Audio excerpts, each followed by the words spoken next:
happy with, and they hold Biden responsible for the border crisis. Cut number 3. Why do you think Joe Biden is coming here so late? Nobody understands. Why is he coming now? He's too late. He's too late. I think it's a great disappointment to most of us who live and work here. What do you think about him finally coming to the border? About time. Do you think he's actually going to fix the problem? I don't think by coming here is going to fix the problem. I'm not really expecting Joe Biden to do very much. You know, I think he's. I'm not sure if he's in his mental capacity to do anything. He should have been here when it was a real surge, a real crisis, when thousands were coming by at a time. He's coming in right now when he won't see anything. Who was better for the border, Donald Trump or Joe Biden? Donald Trump, all the way. Mr. Trump was far, far better. Definitely Donald Trump. Oh, everybody knows Trump. Without a doubt, Donald Trump. Yeah, that. What's the old expression? That doesn't take a rocket scientist. That is, those are comments from people who live in Brownsville, Texas, regarding Biden's visit to the border today. Quite frankly, fellas, I don't know why he's going. I don't know the political benefit of this. This was a calculation on where to go. Go ahead. There is a reason. Okay.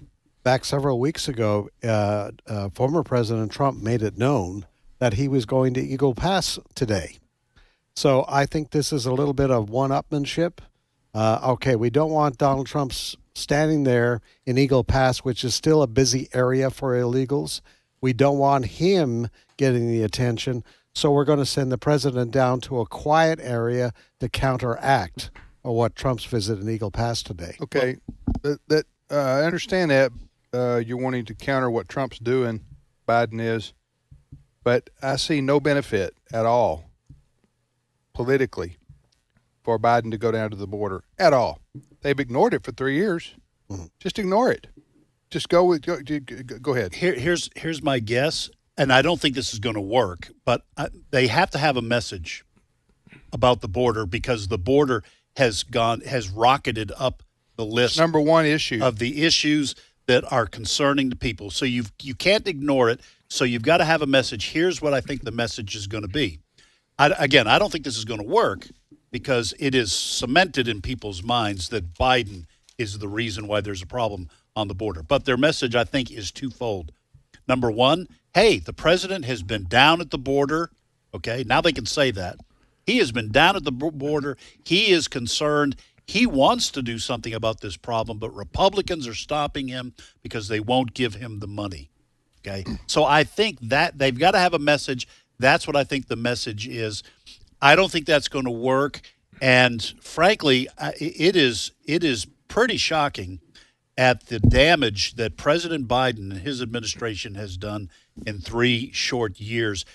And if they had, I don't know how to say this, if they had played this smarter politically, I'm talking about the left, they could have had people coming into this country for years to come if they had somehow figured out a way to control it.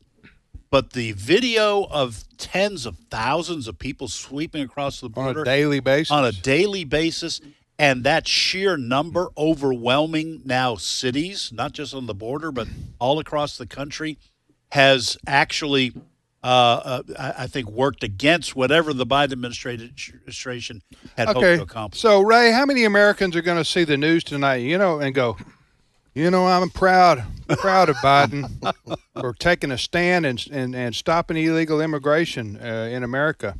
He's on the border, by golly, today. Well, if you're asking that? How many are going to do that, almost none. Right. Look, Ed's point's exactly right. That is what they're trying to do, but it's not going to work. No. It reminds me of the old saying, who are you going to believe, me or your own 2 eyes? Americans have seen the videos. Ed, stuff you were talking about, they've seen the videos of people streaming across, not just by the tens, but by the hundreds and by the thousands. And we've seen it over and over again over the last 3 years. I actually think this is going to boomerang on the president. It's going to remind people of what a complete abject failure his policies have been. So Karine Jean-Pierre, the Liar in chief. Yes, I'm glad you said that. She struggles with the truth. How about that? Yes, That's she fair to say. struggles with it. Yes, bless her heart. She has to go and saw her nose off every day after her press conference. When it grows. Yeah, when it grows.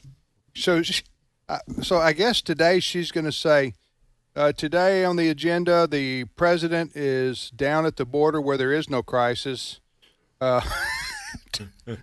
Right. According to We've been saying there is no Mayorkas. crisis, and he's going down to visit it and show you that there is no crisis. That's the reason he's spending the whole day going down there. However, the news conference is already planned that he will say there are problems with our border, but it's the Republicans' Yes. fault because they will not pass this bill. comprehensive immigration. Yes, so we reform. can hire some more border agents to do the paperwork to allow more people to come in. Yeah. I think the Democrats would be best going with let them all in, because I think That's more truthful. that's more truthful. I don't think Let them all in. Let all the world in. See how that we can all join. Then they could join hands and sing a song. I want to go eat some cotton candy just Right. listening to that. I think go with let them all in to this systemically racist country.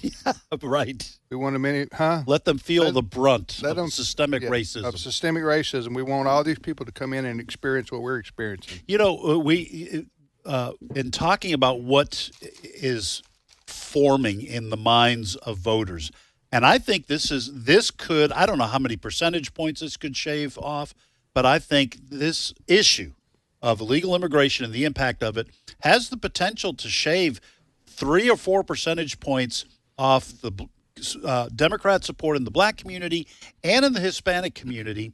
And what happens in politics is when an idea has solidified in the minds of the voters, it is almost impossible to get rid of it. And I go back to 1992 when then H.W. Bush was running against Bill Clinton. It solidified in the minds of the American people that George Bush did not care about the economy. You remember when he was shown on the debate checking his watch as if he has something better to do while Clinton was saying it's the economy, stupid. Right. And Bush, I mean, I know there were other factors like Ross Perot, but in the minds of the American people, people said Clinton cares about the economy, Bush doesn't. And it's very difficult to come back from that once that idea is set in stone. You know who the one person is who made this the number one political issue in America? Governor Abbott from Texas. Yeah. Now, others did this too, but DeSantis, governor of Florida, did this to a lesser extent. Of course, they don't have the problem Texas does in Florida. Arizona, when they had a Republican governor, they did the same thing. And that is busing these people coming here illegally to these big liberal cities, namely New York, Chicago, Denver. That changed the whole dynamic. Mm-hmm. And these big liberal cities began to feel the pain that Texas and Arizona and other places have felt, and they began to whine and complain. And they complaining about first it was a Republican. It was Abbott's fault for putting them on buses. First of all, as said, Abbott didn't. Nobody got a gun to the head of these illegal immigrants and said you must go to New York. They wanted to go. Why do they want to go to New York? Why do they want to go to Chicago? Because if they go to New York and Chicago, for example, San Francisco, they know that they're sanctuary cities, and they have to take care of them all. Right. So they have to give them money. That's why Abbott's up there. I mean, Adams, the mayor of New York's up there giving handouts now. This is such idiocy. How do you incentivize something? You give more money to it. Mm-hmm. So the reason these folks want to go to New York, Chicago, is because they're giving them money. So you're giving them money, more of them are going to come. And let's face it, big cities, you're more likely to find a larger community. Like if you're from El Salvador, sure, you're more likely to find a larger community of your people in these big cities rather than a small town in Texas. And you're also more likely, if you have a mind to work, and not all of them do, of course, but Some of them do. They want to start a new life. You're more likely to have an opportunity to start that new life in a big city rather than a small town in South Texas. Yeah, this is the number one issue right now. It's shot up. That is the millions of people that have come here illegally, undocumented, however you want to say it, since Biden took office. Why? Because Biden wanted this to happen. And now it's boomeranged. Somebody said that word earlier. Mm-hmm. It's boomeranged. Well, I think Ray did. It's now it's a disaster for the Democrats. And it blaming Trump and the Republicans ain't working, to borrow it. Right. It ain't work. They need to drop that, because that's not going to work. Because what they need to, anyway, I don't know. I'm not going to offer the Democrats any more advice. That's all I'm going to say. They're not listening anyway. No, they're not listening anyway. We'll be back momentarily with more of today's issues on the American Family Radio Network.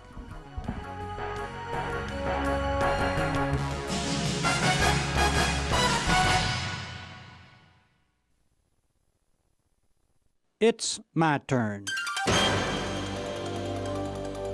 Here is your host for My Turn, Don Wildman. The wall around the city of Jerusalem has been destroyed and rebuilt many times. One person who went down into immortality because he rebuilt the wall around the city was Nehemiah. Many times while Nehemiah was leading the reconstruction of that wall, he was tempted to quit. But each time he sent back the same message: I'm doing a great work, and I cannot come down. The Jews had recently returned from exile and found the wall around the city of Jerusalem in shambles. They needed something to lift their dragging spirits. Nehemiah saw the need and set about doing something, rebuilding the wall. Nehemiah knew that positive action overcomes broken spirits. Nehemiah had something each of us needs in life: a purpose. God had given him the responsibility of rebuilding the wall. That was his purpose. Most people considered it an impossible job for Nehemiah to perform, but he didn't. There were those who sought to destroy Nehemiah, but he stood fast when they set a trap for him. I'm doing a great work, and I cannot come down. Now, Nehemiah wasn't bragging on himself nor his work. He was simply stating the fact that he had a purpose in life. The key to a useful life is purpose. Unless we have a purpose in life, we'll just go wandering aimlessly. And as most of us are aware, aimlessness is a big sickness in our world. Criticism didn't stop Nehemiah either. Even some of his own people criticized him. They became discouraged in their work. But whenever anyone tried to get Nehemiah to quit, his reply was always the same: I'm doing a great work and cannot come down. Nehemiah would never compromise his high purpose. Sanballat, an enemy, tried to persuade him to discuss the building of the wall. But Nehemiah simply sent back his standard answer. 5 times he was urged to discuss the situation. 5 times he sent back the answer: I'm doing a great work and cannot come down. If Nehemiah had gone to discuss the situation, he would have been harmed, and the wall would not have been rebuilt. But he knew that there are some things in life which one cannot compromise: truth, justice, honor, duty, trust, and faith in God. These things are never to be placed on the bargaining table. Nehemiah had something all of us could use. He had staying power. His opposition sought to destroy him with ridicule, armed opposition, even peace talks. But he would not quit. He had hold of something great, a high and holy purpose, and he would not let go. Underlying all of Nehemiah's actions was something of very practical worth: a deep and abiding trust and faith in God. I'm doing a great work and cannot come down. There were those who were far more intelligent than Nehemiah, far more powerful, even richer, but history has forgotten them. Nehemiah is remembered because he had a purpose in life, and he stuck to it despite great odds and temptation. Get hold of a great purpose in your life, and when you are tempted, send back these words: I'm doing a great work and cannot come down. This has been My Turn with Don Wildman, a production of the American Family Association. In Him, we were also chosen, having been predestined according to the plan of Him who works out everything in conformity with the purpose of His will. Ephesians 1:11. American Family Radio. This is Today's Issues. Email your comments to comments@afr.net. Past broadcasts of Today's Issues are available for listening and viewing in the archive at afr.net. Now, back to more of Today's Issues. You know, I was thinking, fellas, by the way, welcome back, everybody, to Today's Issues on American Family Radio. Tim, Ed, Fred, and Ray, thank you for listening. If I were born on February the 29th, I would be 20 years old, I think, 15. I'd just be having my 15th birthday. You'd identify as 15, right? You could identify as 15, Tim, and go back I know. To play basketball in high school. Could have. Well, I did. But right, but I'm saying you start over. That was my junior year. I realized there was something called competition in the world, and that there was a guy my age in my grade who was better than me. It hurts, doesn't it? And when there's somebody better than you, you sit on the bench. Yep. And watch him play. One of God's many ways of till there's a minute to go in the game. Wildman, get in there. Yes, sir.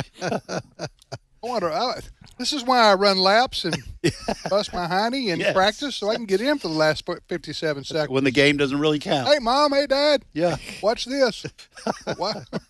And that last minute with the subs, it gets pretty ugly because everyone on the same team is competing to at least get a basket. So you get in the score. You want to say I scored? You scored. You want to be in the box score in the paper, right? Pass it. No, I'm passing it. I'm in the game for 50 seconds. Think I'm going to pass it to you? I want to be in the newspaper having on the score sheet. All right, you're listening to Today's Issues. All right. Our guest now, Fred, you want to introduce? Absolutely. Our good friend Jan Markell, who hosts the Understanding the Times program here on American Family Radio, Saturday at 1 p.m. Central and on Sunday at 12 p.m. Jan, welcome once again to Today's Issues. Well, thank you, Fred and gentlemen. Appreciate it. I'll beat Tim to the obligatory question that we ask every time. How's winter doing there in Minneapolis? Honestly, gentlemen, we didn't have winter this year. I mean, it's just a literal breath of fresh air. And all God's we had people. 1 week of cold. And all God's people said amen in Minnesota. So you mean they deserved it. Jan, even when the rest of the country went through that 10 days of deep freeze, you didn't get hit that hard? Well, yeah, we got hit that week. But listen, we normally have that for 4 months. So we had it for 1 week. Put so things that in doesn't perspective, count. Ed. Yes, okay. Yeah. They could put up with 10 to 14 days of no sweat, literally. Yeah. But well, compared to 4 months, no big deal. Amen. I saw pictures yesterday of folks outside in Minnesota and Illinois golfing and walking through the park and everything like that in the 60s. We're cheering for global warming here. Amen. Bring it on. Bring it on. Bring it on. Sure saves the heating costs, I'll tell you that. Yeah. Absolutely. All right, Fred, on a more serious note, we wanted to talk to Jan. Jan is the host of Understanding the Times radio show. It airs on many stations across the country, including the American Family Radio Network, each Saturday at 1 o'clock Central Time and Sundays at noon. So we air the show twice on the weekends here on American Family Radio. It's a very popular show called Understanding the Times with Jan Markell, and a lot of emphasis on Bible prophecy, the current events, what's happening in the world, a focus on Israel. And you had a question, Fred, related to Israel. Yeah, well, absolutely. I tell you what, the latest example of the rise of anti-Semitism We have seen at UC Berkeley this week when once again Jewish Yeah. students are saying they have been threatened. But Jan, also along with the anti-Semitism that we've seen, we've talked about the Harvard story and some of the other Ivy League schools where Jewish students have been threatened in the wake of what happened in Israel on October 7th. But Jan, you're also concerned about a rise in anti-Christian across the country in the mainstream media. Tell us a little bit about your concern there. Well, I think that I guess I was told we'd be talking about another topic, but what you've raised, Fred, is of utmost importance. But what did Jesus say about those last days? He said, "You will be hated by all men for my name's sake." He was talking to Jews and Christians, and basically what he's saying is, in the last days there'll be two groups of hunted people, Jews and Christians, and so it begins. And of course, quite frankly, it's been going on for how many centuries, but it's intensifying to the point where whoever would have thought that, my goodness, it's not safe even to attend church. What happened in Joel Osteen's church a couple of weeks ago? Is this going to move from church to church? You know, if the enemy really, I mean, the enemy of all people, those who want to cause trouble, wanted to do a terrible deed to Christians, my goodness, do something in the churches and people will have to stay home out of safety's sake. And, you know, this could happen because we're in this new age of lawlessness that the spirit of Antichrist, as Franklin Graham just came out with a major article and said the spirit of Antichrist is ruling and reigning. Well, yes, because the real one is going to come along once the church is gone. But Jan, it's almost, I guess, 4 months since October 7th and the massacre of more than 1,200 Israeli men, women, and children. And I guess there is still wondering out there how this could have happened because Israeli security is world-renowned. How they have to protect their borders, north, south, all over. And people are still wondering, how could this have happened to one of the best militaries in the world? Yeah. Fred, I think it's the most profound question that came out of all of 2023, and it's a legitimate question. And Israeli security, there's no security and intelligence better, and for some reason they let their guard down. Now, I just want to throw out a caution here because some are taking this way too far. And it gets into conspiracy, and Netanyahu knew, and he looked the other way, and things like that are just terribly reckless kind of talk. Did their security have a lapse? Yes.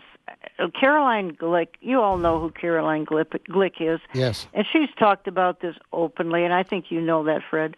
And Joel Rosenberg writes this. I'm reading a paragraph from Joel Rosenberg in his daily magazine newsletter.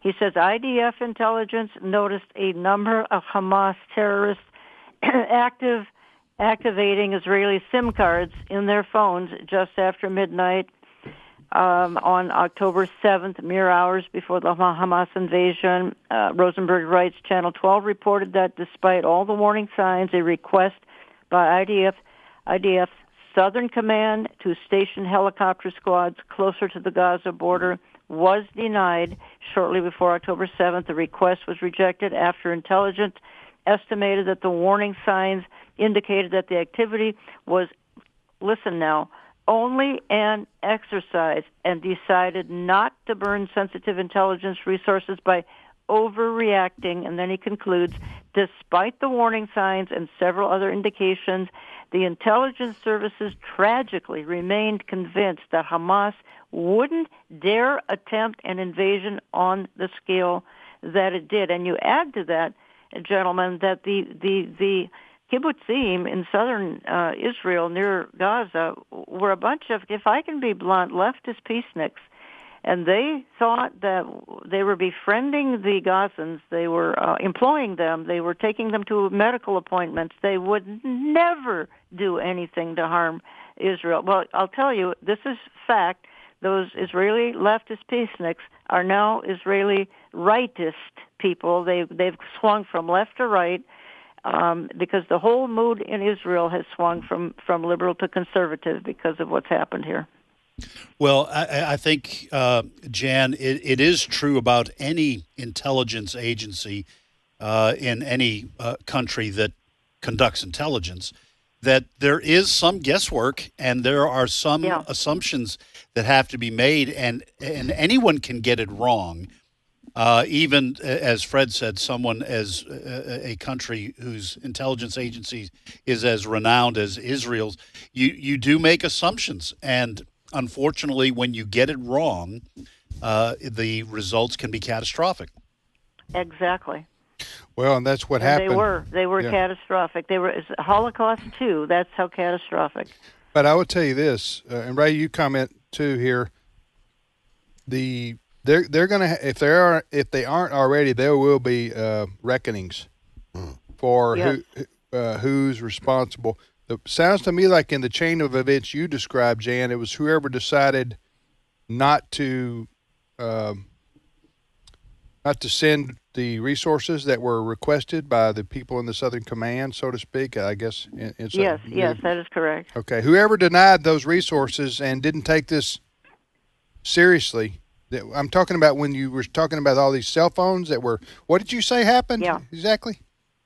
You were quoting. You're quoting Joel Rosenberg. Is what you're doing. Yeah. Joel Rosenberg, IDF intelligence noticed a number of Hamas terrorists activating Israeli SIM cards in their phones just after midnight, October 7th. Channel 12 reported that despite all warning signs, a request by IDF Southern Command to station helicopter squads closer to the Gaza border was denied shortly before October 7th. Ray, go ahead. Jan, it reminds me of what was said after 9/11 in our own country. What happened? Yes. Intelligence, we had all these clues. And one thing that was said in the aftermath was a complete failure of imagination. Nobody dreamed. A failure of imagination. And I believe that's what happened here. Well, who could have expected Hamas would do with the paragliders and coming in on that festival That's and right. all? I mean, you couldn't even imagine that. And the second thing, Jen, I want to say and turn it back to you is if anybody thinks, speaking of these crazy conspiracy theories, if anybody thinks Mr. Netanyahu knew, then they don't understand him at all. If he had the slightest inkling, correct. He would have moved the full force in to stop the attack before it happened. Absolutely, and that's what needs to be proclaimed because the conspiracy theorists are saying that now who knew looked the other way. That gets into George Bush supposedly knew and looked the other way, folks. Some of this stretches credulity, but this is the kind of conversation that's out there. Yeah. All right, Jan, what's coming up on your Understanding the Times radio show this weekend? Jeff Kinley and I will consider the days of Noah and how they apply to today. I'm sure your audience will find it intriguing and informative.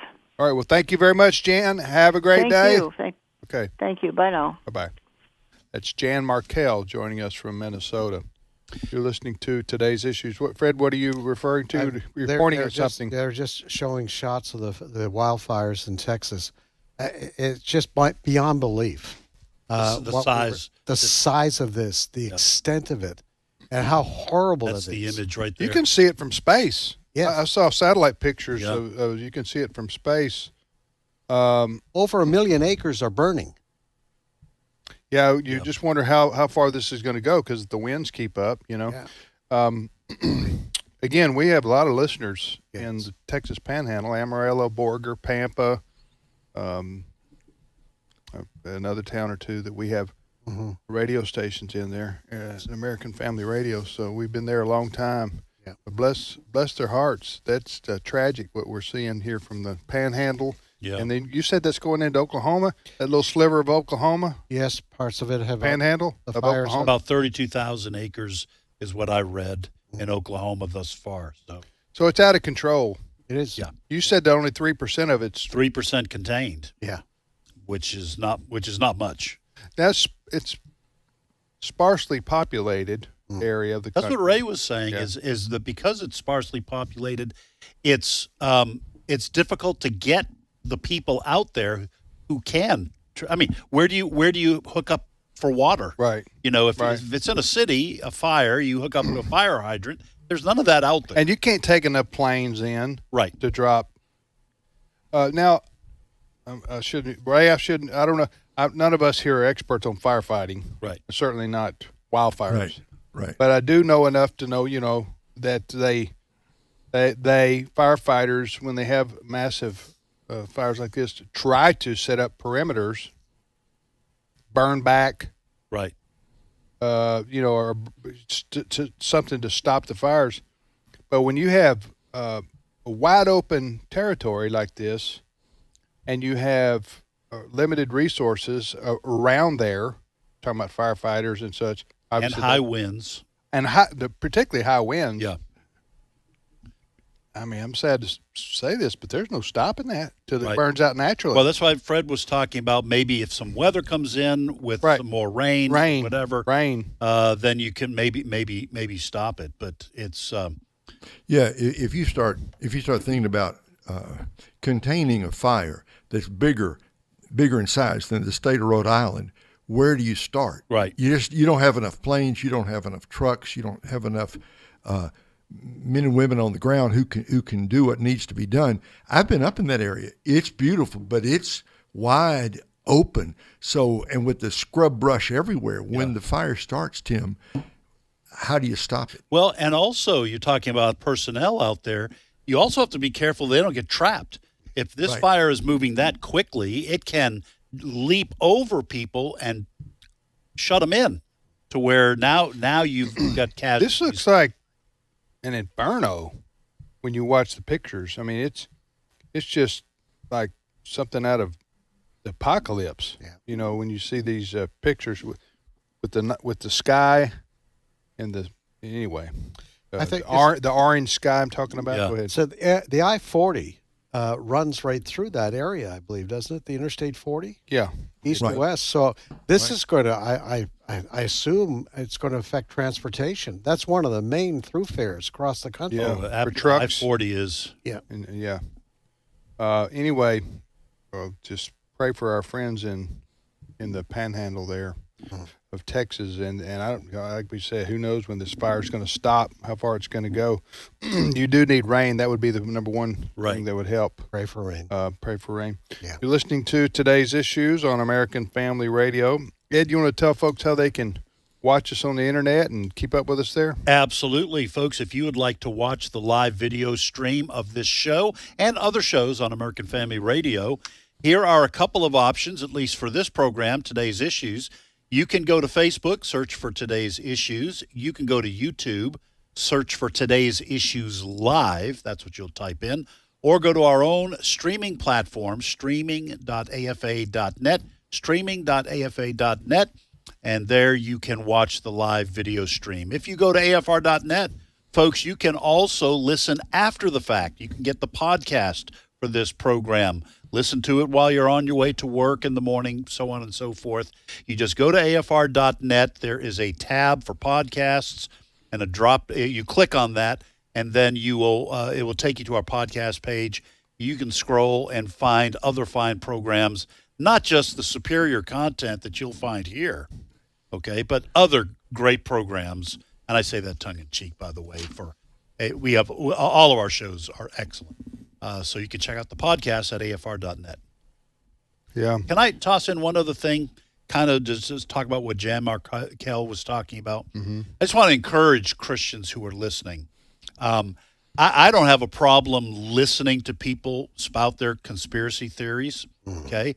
A conspiracy theory is something that someone says could be true, okay?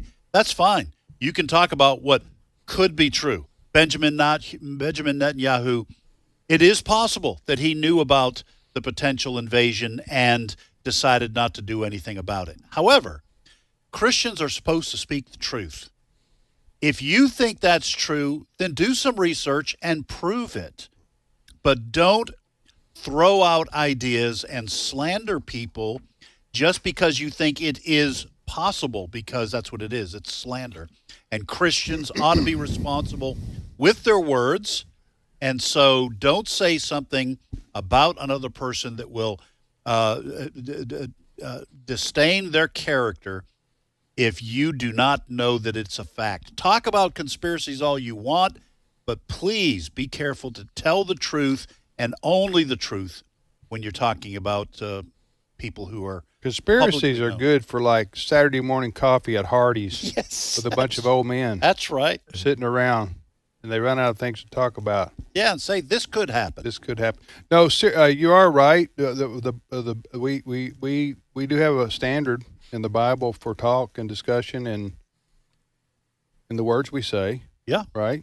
Ray, I mean, this is true, right? I mean, Christians, I don't have a problem with conspiracy theories, and we joke around that the conspiracy theories we talked about 6 months ago are now fact, But, That's right. but Well, we went through all that during the pandemic. Right. Things were said to us that we now know, we now understand. They were not so. Yeah. Whether we were intentionally misled or whether people just didn't have the facts, but we now know some things are true that we were told were not true during the pandemic. So I suppose the lesson here is be careful what you say and do the research and wait, because in due time, more facts are, look, we don't know what was going on entirely inside Israeli intelligence on let's say, the night of October the 6th, right? We don't know. But we heard the part about the SIM cards. I find it extremely difficult to believe that Prime Minister Netanyahu would have let this happen if he'd had any idea of what was about to come. I just simply, you'd have to show me irrefutable proof for me to believe that. So I think, be cautious. Remember, the Bible does say in the book of Proverbs, the first to state his case seems just and correct until someone else comes along and questions him. Yes. That's biblical. What the part of that, I don't mind, like you're saying, Ed, I don't mind hearing people out, and especially if people have conspiracy theories. I may have had some myself. Right.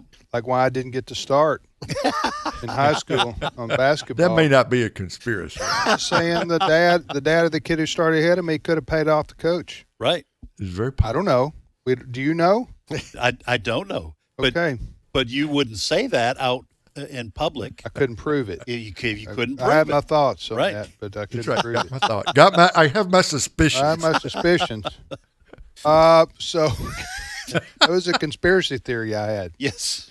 No, I'm kidding. I didn't have that theory because I practiced against the kid who started ahead of me. And every he was day. better. Was he good? And he could jump higher, shoot better. But that's that's a perfect example. That's the kind of thing that people do say. And if you're a Christian, you can't besmirch the integrity of that player's dad and the coach. I don't even know it. And you don't even know it. That's but the people lie. do that. People do that kind of stuff every day, and I mean, it annoys me too. And I try not to do it. We're all human. We're prone to saying things we shouldn't say. And accusing people of things we don't know to be true, but we do it anyway. Right. And what bothers me more than anything is when somebody has a conspiracy theory about something, a current event or politics or whatever, and then they say that to you. It's a theory. Yes. But you're supposed to believe like they do, or either you're a doubter or you're with the other team. Yes. Huh? That's exactly right. Or you're stupid. And come on, Tim. You don't know that? You're so you must be a globalist. You must be a globalist. You're a globalist rhino. Yeah. Huh? So I'm just saying, folks, I'm urging caution. Jesus did say, and believe me, this worries me to no end, when Jesus said, we will be judged for every idle word. Okay? Every idle word. So we should all, I'll start with me, we should all be careful about our blabbing, our blabbery. I'm inventing a word. Anyway, that's just, I'll just tell you one other little thing that kind of irritates me on the conspiracy theory front, is people who will, I don't know, it's Facebook, social media, they'll throw out some conspiracy theory and they'll say, I've been saying this for months. I've been saying this for months. But in other words, in parentheses, before the rest of you started saying it. And I'm thinking, how this is a case of pure pride. Okay, you want everyone to think you were the first one to say it. And I guarantee somebody else said that nonsense before you did. Well, I was the first one to say that you never saw Dick Clark and Fidel Castro together. That is true. I will also say. I'll also say this: you, as far as I know, you were the first one, at least I heard, recommend that governors send illegal immigrants to New York City on a bus. Now, whether or not you got that from somebody else, I don't know. But you were the first one I heard say. Yeah. Well, have I got a call from Governor Abbott thanking me? No. I haven't, but, And I'll tell you why that is, Tip. Well, I don't need credit. I don't need credit. I'll tell you what I think's going on over there in the State House. All right, we're going to take a short time out. We'll be back with Steve Paisley Jordahl in 5 minutes. Let me tell you something about that guy. All right, we'll be back in 5 minutes. Stay with us.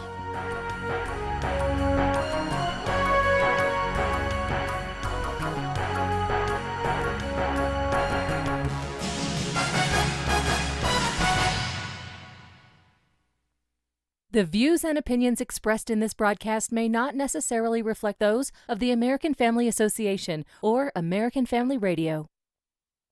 Faith, family, freedom. American Family Radio. So I found a dress for the party. Awesome. Not really. I went to try it on, but Emma, there was a man in there. A man? I told customer service, but they said it's our policy. What? Target allows men into women's restrooms and changing areas. The American Family Association is calling for a boycott of Target until they reverse this misguided policy. Sign the pledge at afa.net. This is American Family Radio, a listener-supported ministry of the American Family Association.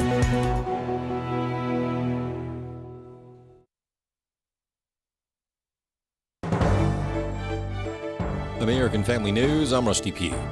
The president's son, Hunter Biden, testified before lawmakers saying his father wasn't involved in his foreign business affairs. Some Republican lawmakers are now calling for a public hearing with the younger Biden. Chad Pergram has more on where the investigation is headed. Hunter Biden attorney Abby Lowell suggests his client may not be interested in a hearing now. Lowell says, quote, there is nothing left to ask. Republicans thought Hunter scored special treatment with business deals. Hunter Biden said some of his demands for overseas cash came because he was high or drunk. Republicans contend they got what they came for. Hunter ducked a subpoena last fall. Next up, the release of the transcript. Democrats contend the deposition did not change anything, especially as Republicans try to build a case to impeach President Biden. But it's about the math.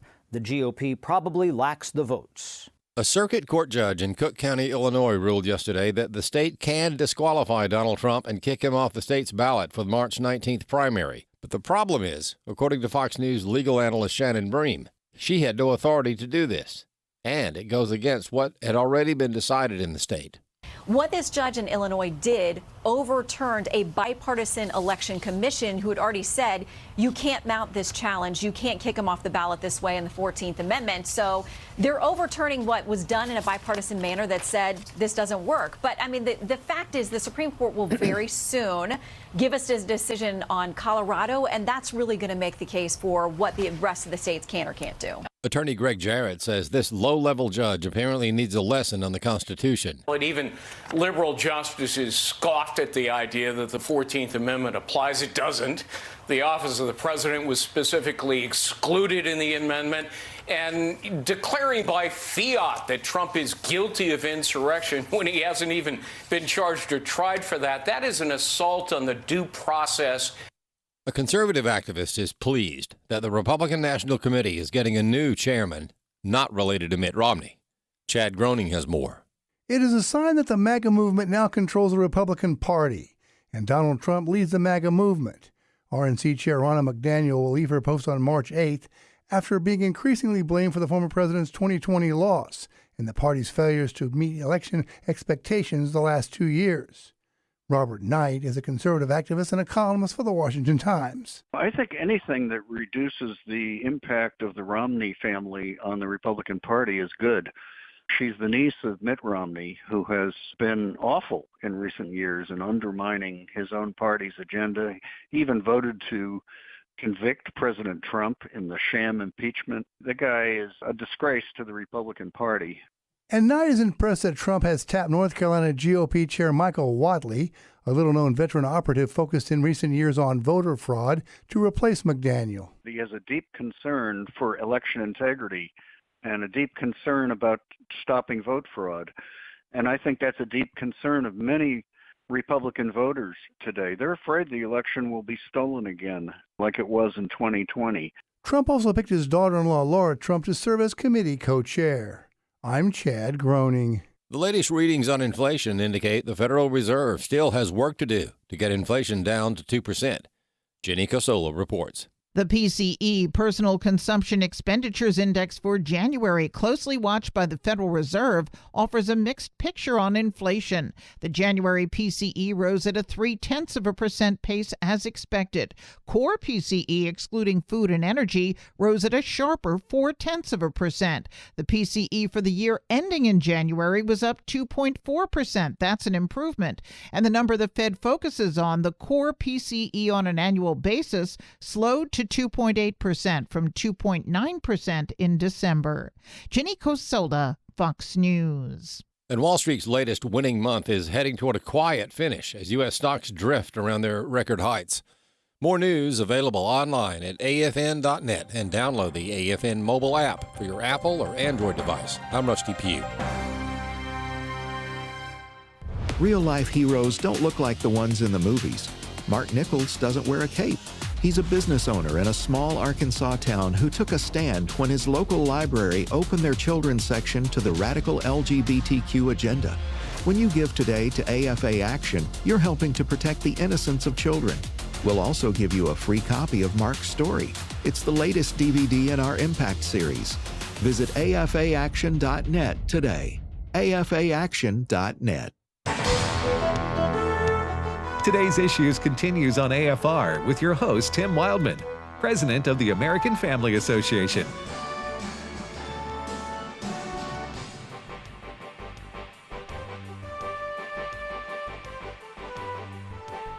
Hey, welcome back, everybody, to Today's Issues on the American Family Radio Network. Today's Issues is the name of this show on American Family Radio. Thanks for listening. Tim Wildman here with Ed Battagliano and Ray Pritchard, raised in Kansas City, KS, and we're in Tupelo, MS. And joining us now in studio, Fred Jackson stepped away and stepped in. To his seat is our good friend Steve Paisley Jordahl. Good morning, Steve. Morning, everybody. All right, Steve. By the way, fellas, I was looking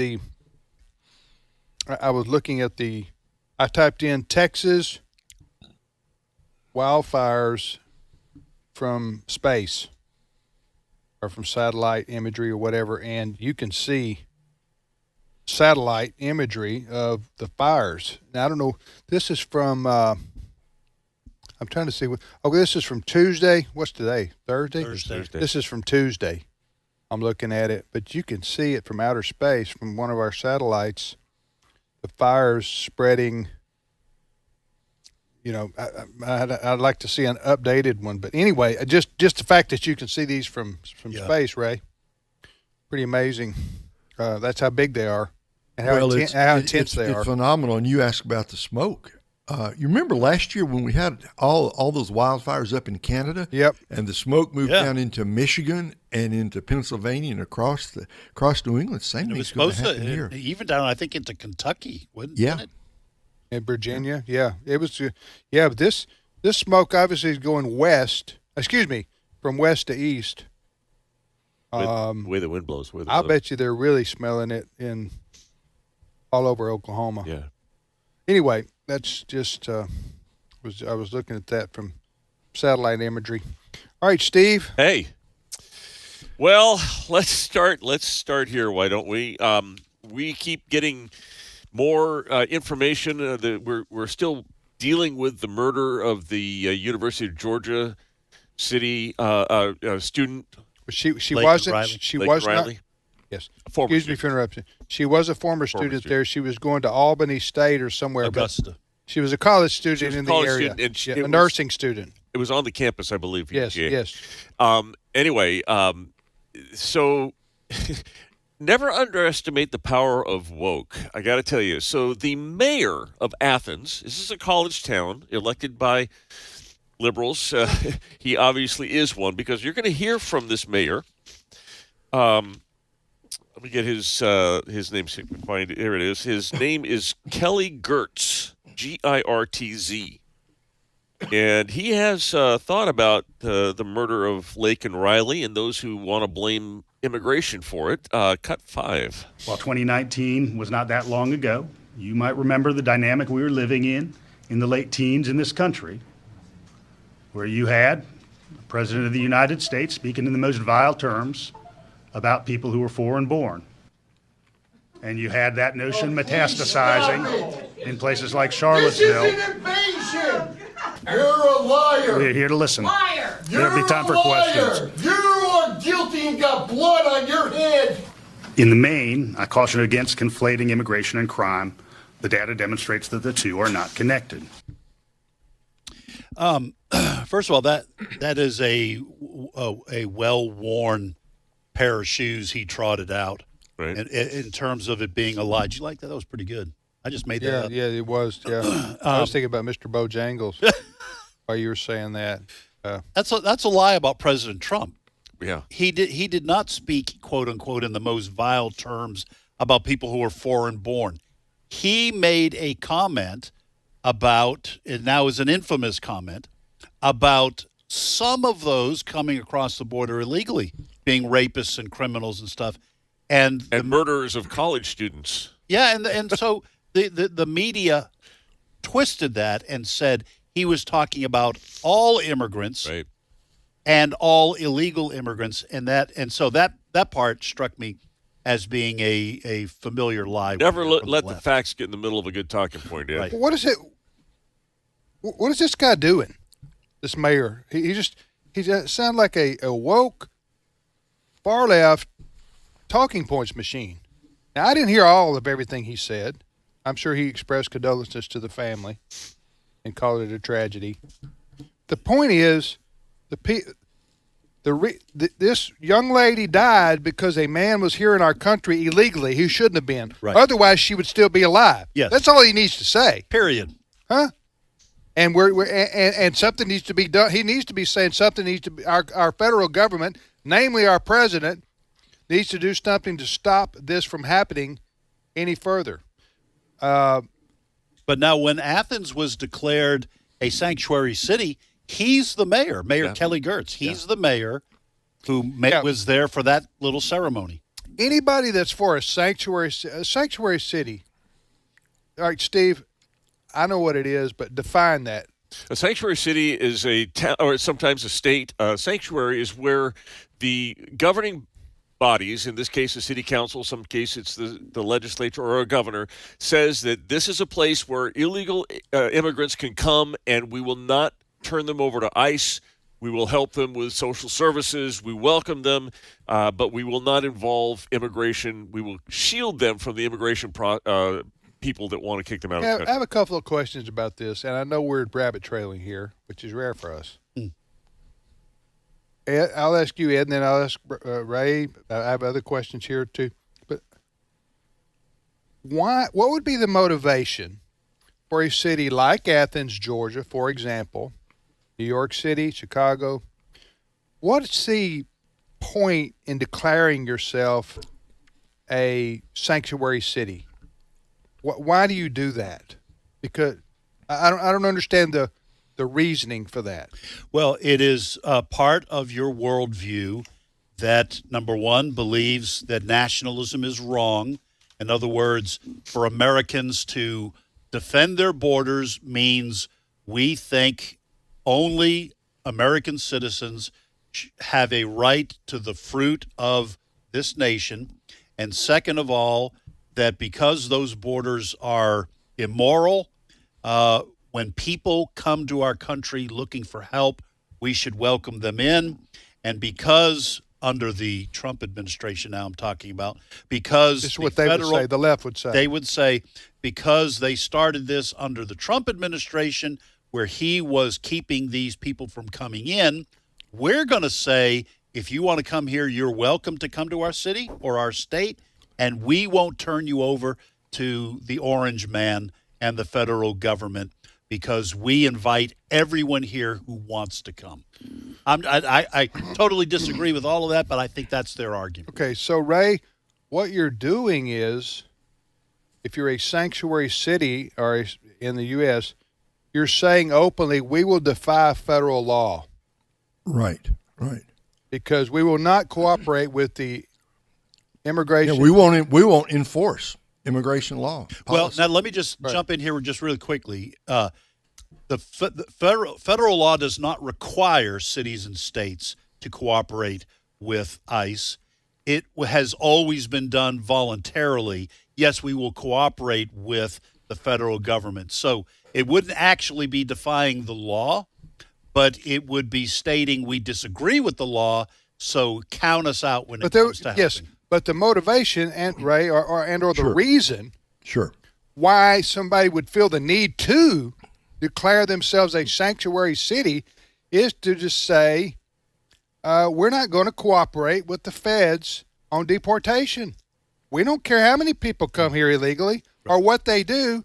We feel it's immoral or wrong to deport them back to their country of origin. That's the declaration. Sure. The craziest part of what the mayor said was to drag Donald Trump into this. Right. It's nothing to do with Donald Trump. Basically, and Ed, thank you for that clarification. Sanctuary City, the mayor is saying preemptively, if you can make it here, we will. If you can make it here, we will not cooperate. And you know what? It is policies like that that led to what happened there in Athens. Right. If this man had been kept out of the country, if he had not been allowed to come in, that young lady would no doubt be alive. He should have been deported in New York. Yes, because he was arrested there too. He was arrested in New York. We know enough. We, the federal government, know enough to know when he came into our country illegally. Right. The date. It was in 2022. I forget the actual month, but they know month and day. So Feds. I'm just thinking, well, if you came here, that's what I mean about the Border Patrol, basically just being welcome wagon agents. Yeah. I don't mean to demean them as people or they're probably frustrated or their profession. They get a little bit closer to breaking the law, the sanctuary cities do, than we might think. And I don't know if this is literally breaking the law, but what this effect is that when an illegal immigrant commits a crime, even a federal crime, they will release this person before ICE gets a chance to get the detainer. They will not let so even the criminals, they won't let them. Let it be noted, this is the Democrat Party. Right. Mm-hmm. Okay, it's not the Republicans. Republicans, for whatever faults they have, the Democrat Party in America is in favor of being a sanctuary country. All right? Yeah. That's the reason Biden opened the floodgates. The only reason Biden's at the border now, or the Democrats are saying anything at all, is because this has become predictably, this has become a national catastrophe, and it's getting worse. And we haven't even begun to see the ramifications of all these people who have come here from around the world, a lot of military-age men. We don't know why they're here, what they're doing. A lot of them Chinese, a lot of them Middle Eastern. It's become a cottage industry around the world. You fly to Mexico, you go up to the border, and you walk across, and they'll bus your ship you or fly you somewhere. But that's all Joe Biden and the Democrats.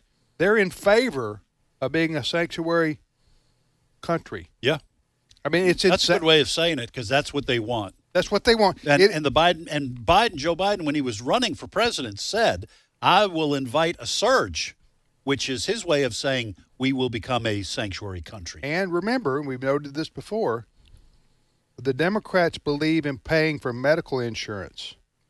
That the state, the Democrats believe that the U.S. taxpayer, in California they're doing this, should pay for medical insurance, or at least all the medical treatment that people from around the world want when they come here.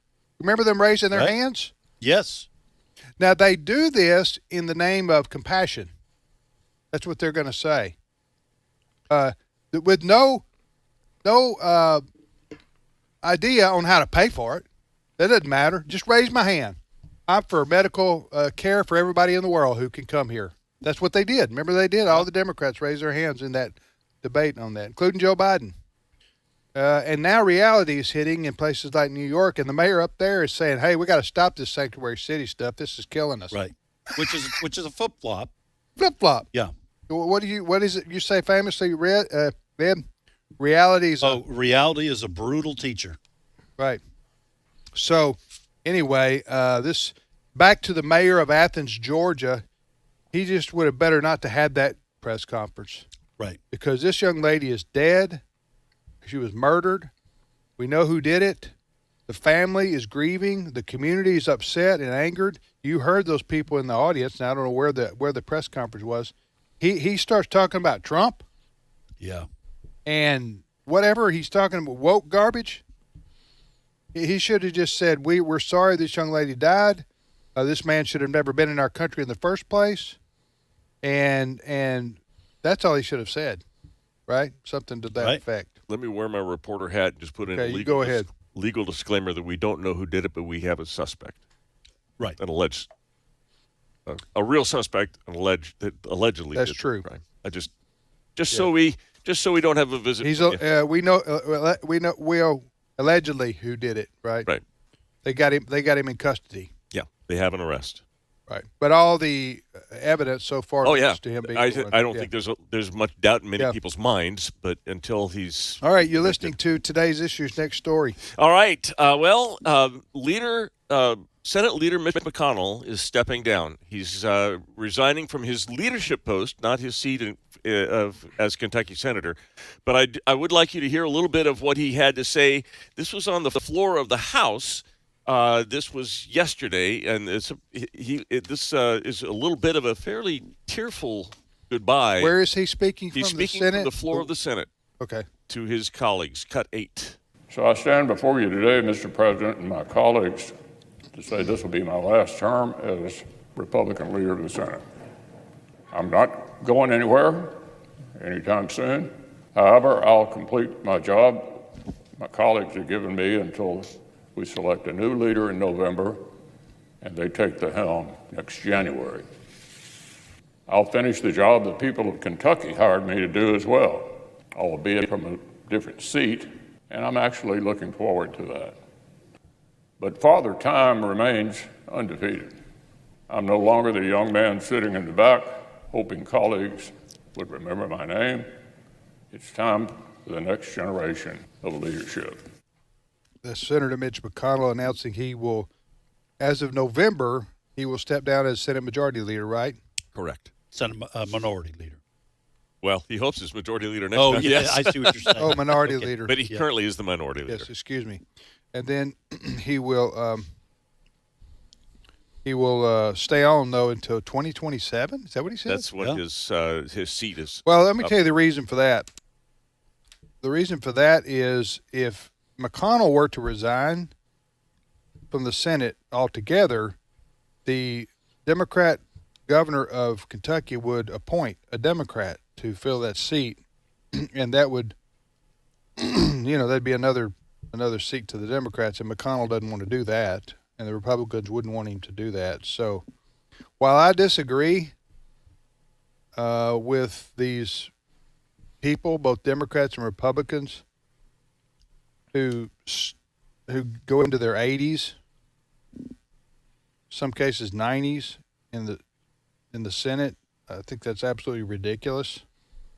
But at the same time, the Republicans, they're keeping score in the Senate on, and it matters about who gets judges and who, what you're able to do and accomplish or stop. And I think McConnell said, I'm stepping down from leadership, but I'm going to keep that seat in the Republicans' hands until 2027 when they can have an election. Now that's saying his health holds up. I don't know. Right. He's had many strokes and. Remember, he's the one that has frozen up in front of the camera. There are 4 names being tossed around as potential successors for the leadership of the minority in the Senate. John Thune of South Dakota, one of the Dakotas. John Barrasso, John Cornyn, and Tom Cotton. Those are the names that are being talked about. What about Cotton Eye Joe? Cotton Eye Joe is the 5th, but they probably won't get there. Huh? John Cornyn is from Texas. John Barrasso is from Wyoming. And I happen to have gone to school with John Thune. Where did you go? I'm sorry. I'm sorry, Steve. You're being serious. Go ahead. Just tell the audience what was going on. Do you know what I'm talking about? Cotton Eye Joe? Yeah. Yeah. Okay. I bet Steve could sing it if we asked him to. But Tom Cotton, the senator from Arkansas, he's one of them. Yes. He announced. So they're going to have a race over there to see who's the leader of the Republicans in the Senate. Thune, you went to school with Thune, right? I did. Did he beat you? Did he start ahead of you on the basketball team? Because that happened to me. He would have. Tim's very bitter. Neither that one right, of us, Ray? You went to college, That's right. with him, right? I did. He's bringing it up, Ed. Yeah. We were at the same class together at Biola University in Southern California, and neither one of us played basketball. Let me tell you, he would have finished well ahead of me in the speech and debate team. Oh. But he's from South Dakota, Thune, right? Yeah. Yes. But they're all named John, the leader. Except for Tom, yeah. Except for Tom. Three Johns and a Tom. Sound like a band. Yep. Huh? Beatles or something, you know. Yeah. John, and Tom. All right. Next story. All right. There's been debate about how fit our current president is to serve. And really? Mr. Biden went into the hospital. He had an unannounced medical exam. Apparently, it was just his regular physical checkup. And how does the president do anything, quote, unannounced? Well, he didn't have it on his calendar. But we know about it. We know about it now. We knew about it about 10 minutes before he went. And so, anyway, in the press conference yesterday, Karine Jean-Pierre was asked if the president just happened while he was there, did you get a cognitive test? And she had an interesting answer. You're going to hear the question. This is, you're going to hear ABC News' senior White House correspondent Selena Wang. She's asking Karine Jean-Pierre about if the president had a mental test while he was there. Cut 6. And did the president take a mental fitness or a cognitive test during his physical this morning? The president doesn't need a cognitive test. That is not my assessment. That is not my assessment. That is the assessment of the president's doctor. That is also the assessment of the neurologist, who has also made that assessment as well. And, you know, and you've heard us say this, and I'll reiterate this, the president's doctor has said, if you look at what this president, the president who is also the commander-in-chief, he passes a cognitive test every day, as he moves from one topic to another topic, understanding the granular level of these topics. And let's not forget, he is also leading a historic presidency, which is also important to note in everything that we've been able to do. He's been able to get done over the past 3 years. What's a historic presidency? Well, technically, I guess if there's Allowing 47 of them, they're all kind of historical. But having the record for illegals entering the country, is that historic? That would be historic, just not the way. What is she talking about? She was anyway. You can't believe a word she says. I hate to say that. You can't believe a word she says. Right. She gets up, huh? What am I hearing? Am I hearing in the back? I had one of the people on my alarm. I thought I was hearing things. Time to take your pills, Ed. I don't know what's going on. I heard one of the people that I follow on Twitter, who's not an official of any kind, but a very democratic person, said, and this is not how it actually was said, but he said the doctors unequivocally said that Joe Biden was the healthiest person to ever occupy the White House in history. You believe that, Ray? Oh, wow. Who said that? It's just somebody I follow. It's a Democrat spokesperson. That doesn't seem likely, does it? Not to me. I mean, this more healthier than Theodore Roosevelt? This is another issue where you can gaslight if you want to. Right. But nobody's buying it because of you see it with your own eyes. As Ray, as you said earlier, some issues we see it with our own eyes. So with Joe Biden, the current president, he is fading, and he's showing it on a daily basis. You can pretend that he's not, and she can say, well, he has a cognitive test every day. He says he passes a cognitive test every day. I might disagree with that. Well, she also says She also says about him needing a cognitive test. That's not my opinion, she says, right? Right. And I want to say to her, what is your opinion? Huh? What is your opinion then? If this isn't your opinion, I want your opinion on whether he needs a cognitive test or can pass a cognitive test. You know, I don't know whether he could pass a cognitive test or nothing. All right, but you know what? That's kind of irrelevant to the point of what we see on display every day. Right. With Biden. Now, he has good days, bad days, good moments, bad day moments, but he's having more embarrassing gaffes and or forgetful moments on a daily basis. Right. And he has no business being president of the United States from a cognitive point of view, and we all know that. We're talking about one of the most demanding jobs in the world, the leader of the free world. It's a 24/7 job. You got to sit in the situation room and make calls that affects millions of people's lives every day. Right. Well, not every day you do have to do that, but you know what I'm saying. You have crises that develop often. You have meetings. You have information to retain. Right. It's and she gets up there. I guess that's her job, just to tell whoppers. Yep. How many whoppers can you tell today? Well, I can tell you more than Burger King. I'll tell you that. Huh? All right. See you, Ray. Thank you. Thank you, Tim. Thanks to Ray, Steve, Ed, Fred, Jan, and Brent Creeley, our producer. We'll see you tomorrow for Trivia Friday.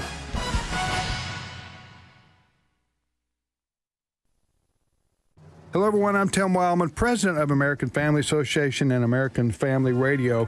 Well, on Friday, on our Spiritual Heritage Tour of Washington, D.C., we go to the Arlington National Cemetery, where we see the changing of the guard at the Tomb of the Unknown Soldier.